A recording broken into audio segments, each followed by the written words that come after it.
غالي انقهر بس شي رخيص وراح ما اهتم، لين ما تستحق هم روح، وراح ترجع نادم ومذلول.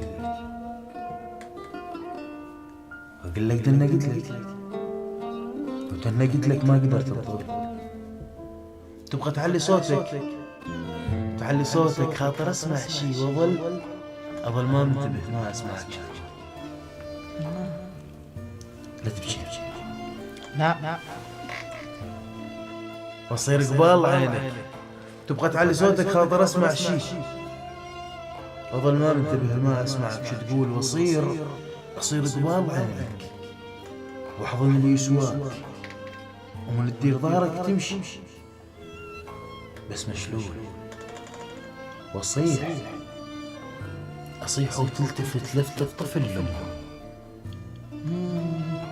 وذب الذنب على وعيتي والقصة واضحك لحقت. واقول لك يلا سهل الصغير، بس لا عندك برقبتك.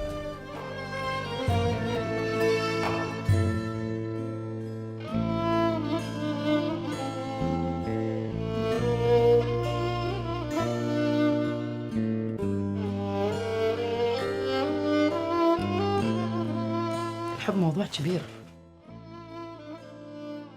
يراد لزلم. احكي لي هسه على الحب، شنو الحب من وجهة نظرك؟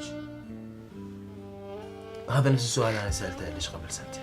بعد الحب نفس المفهوم عندي، رجل جناح احتمي بيه، اخت تتجوز جناحها، مو لقزز رقمها واحد ولا كريدت كارد بالبنك، حايض. ردتك سند للعوز يعني من نفز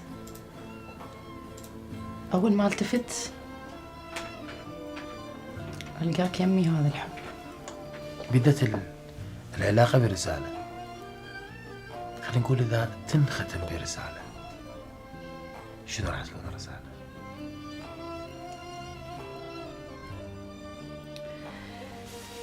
الرسالة تقول أنت خسرت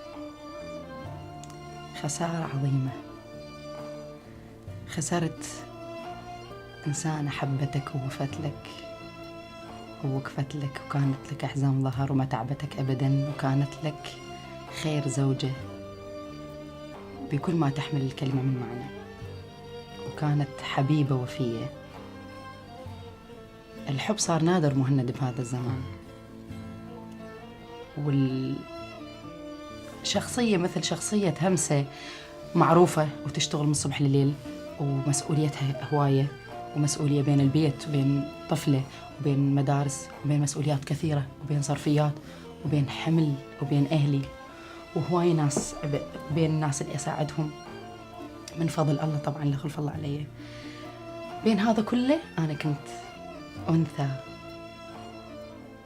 إلك اللي بالرسالة، كنت حبيبة مميزة غير الناس اللي يشوفوها رجال، كنت أنثى بس إلك. فبهذا الزمن الصعب مرة تقرض أظافيرك وتسبحك وتقعد جوا رجليك وتلبسك، عذراً على المفردة، تلبسك حذائك وتكوي لك هدومك وهي تعبانة ومريضة وعليلة وعايشة على أدوية. نهاية الرسالة أكتب لك بيها طول عمرك راح تعيش ندمان وتحلم تعيش مثل هذه القصة مرة ثانية.